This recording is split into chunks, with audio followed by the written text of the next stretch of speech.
Everyone loves a BMW, and there are so many cool cars to choose from when it comes to this company. That's because BMW is an innovative company and spends millions of dollars on development. In fact, one of these cars was almost hit $1 billion for development costs.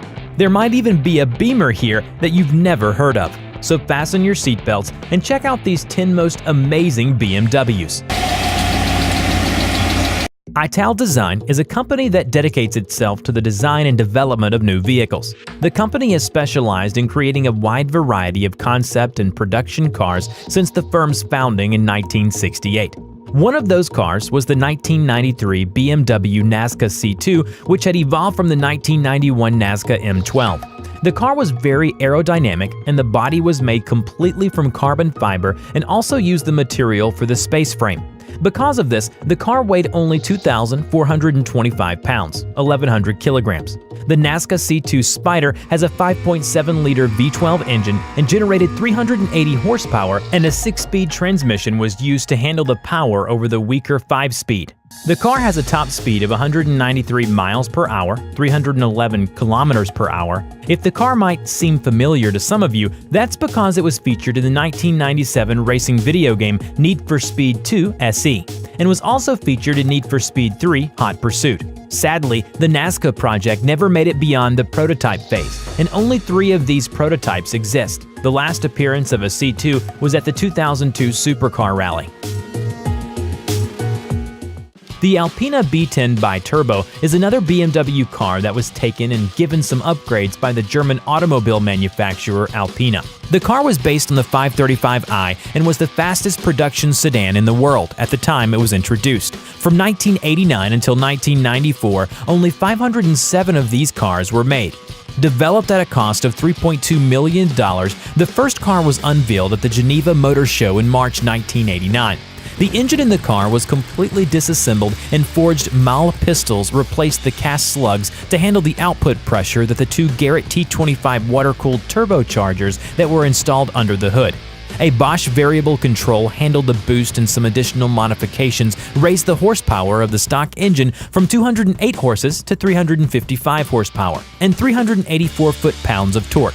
With all that power, a Getrag 290 5-speed transmission was installed that specifically could handle the power. Of course, the mods didn't stop there, and many modifications were added to the suspension, and bigger 13.1-in brake rotors were installed up front to improve braking. Alpina claimed that the car could do 0 to 62 miles per hour in just 5.6 seconds, and the car had a top speed of 180 miles per hour. At the time, this put it in the same league as a Ferrari Testarossa in terms of performance.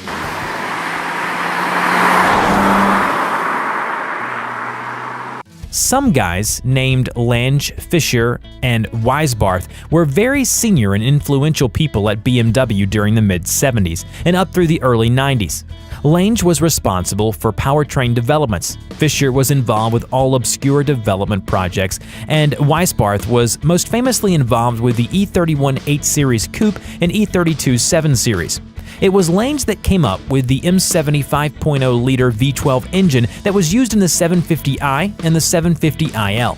But apparently this wasn't good enough, and so the idea for a V16 engine was realized, and on Christmas Eve in 1987, the new engine was sitting on a dynamometer.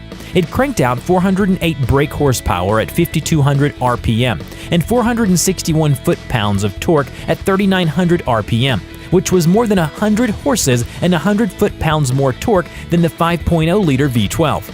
Within the walls of BMW, the project was known as the Goldfish. The reason being, the 7 Series sedan that the V16 engine was fitted into was a golden color, so the project was christened the Goldfish. The idea was to get the E32 sedan into production with this engine, so modifications had to be very minimal. However, that extra 4 cylinders posed a bit of a problem as it measured 12 inches longer than the M70 V12. And the only thing they could simply do was put the cooling system into the rear of the car. Seeing the V16 stuffed into the engine bay of this car is nothing short of awe-inspiring. Performance numbers boasted a 0 to 60 time of 6 seconds flat and a top speed of 175 miles per hour. In the prototype phase, the V16 was ready for full production, and BMW did consider building a Super 7 of sorts, but securing approval from the board was too far-fetched, and the V16 never saw a garage or a driveway. The E25 BMW Turbo looks a bit similar in design as the DeLorean DMC-12. You know, the car from Back to the Future. This 1972 concept car was first seen at the Paris Motor Show, and it was seriously space-age looking back then. The E25 BMW Turbo prototype is a rear-wheel drive car with its engine placed amidships. The car was designed by Paul Brock. Power came from a single overhead camshaft, 2-liter turbocharged 4-cylinder engine that had 2 valves per cylinder and produced 276 brake horsepower and 176 foot-pounds of torque. The transmission is a 4-speed manual, and the car only weighed 2,160 pounds. Maximum stated speed is 250 kilometers per hour, 155 miles per hour.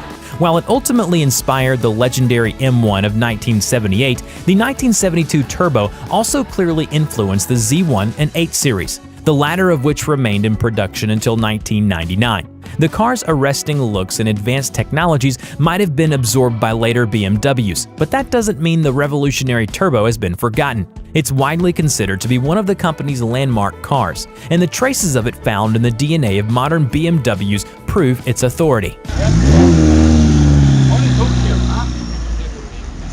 It was one of the first BMWs to use a multi-link rear axle, one of the first cars with an electronically controlled drive-by-wire throttle, and the very first to mate a V12 engine with a 6-speed manual gearbox and use a computer area network bus, a robust vehicle bus standard designed to allow microcontrollers and devices to communicate with each other in applications without a host computer, and which quickly became the industry standard. The car was the BMW M8 E31, which was developed at an enormous expense of $830 million. The V12 under the hood cranked out an impressive 550 horsepower at 6,000 RPM and 375 foot-pounds of torque at 5,000 RPM. And by the way, 90% of that power was available from just 2,000 RPM.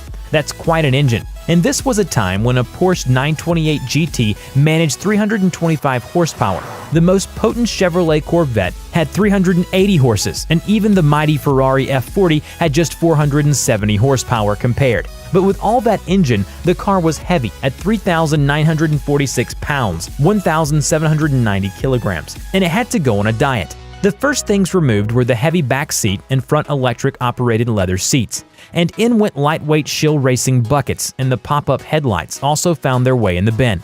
The M8 adopted some carbon fiber parts here and there to help. Despite all this, the car was never performance tested, and it never went into production because the cost would put it at over 40% more than a Porsche 911. You know about M3, M5, M6, and even M8. But have you ever heard of a BMW M1?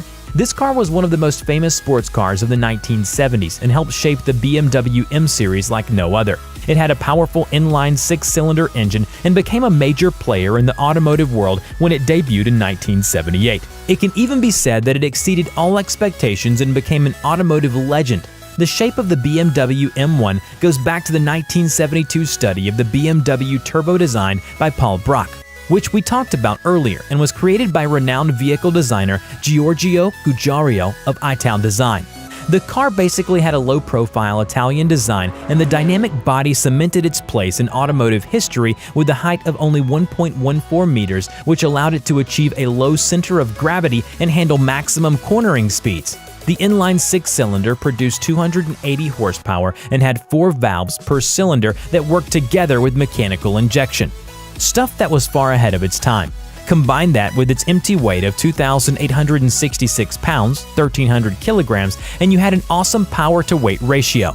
Top speed was 165 miles per hour, 2 kilometers per hour, and it made the BMW M1 the fastest German road sports car of the era.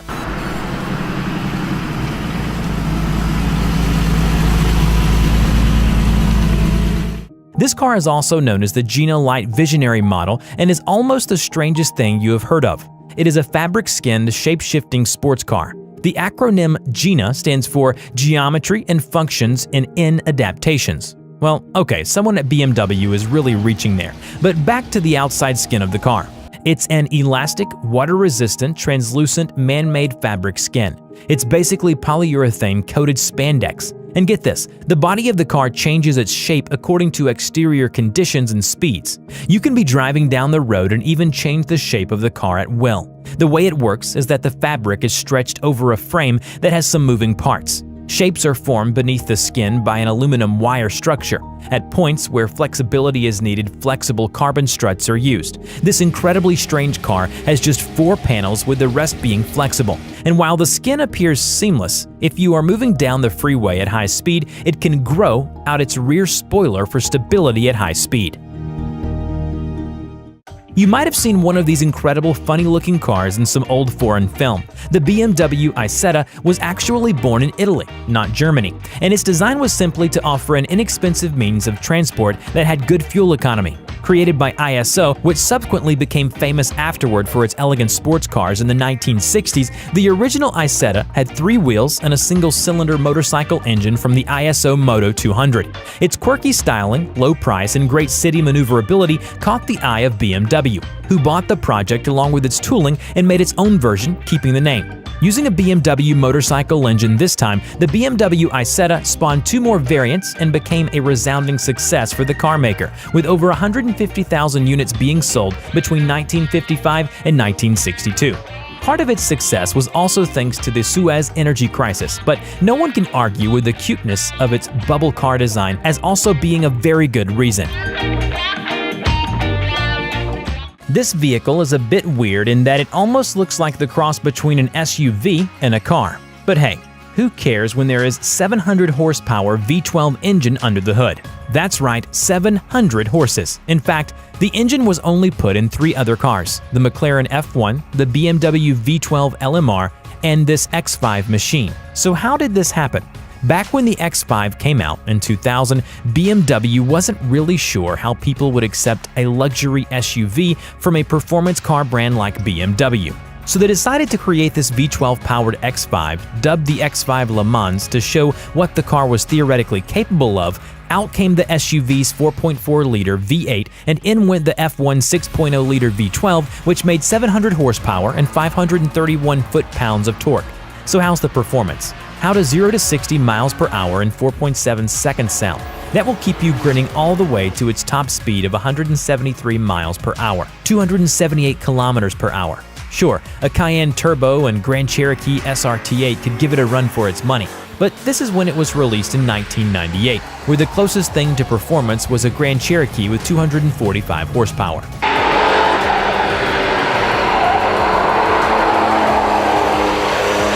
Okay, so a lot of these cars were concepts, and there are only a couple that have been made. There are a lot of good designers out there, but we don't think any of them came up with this idea.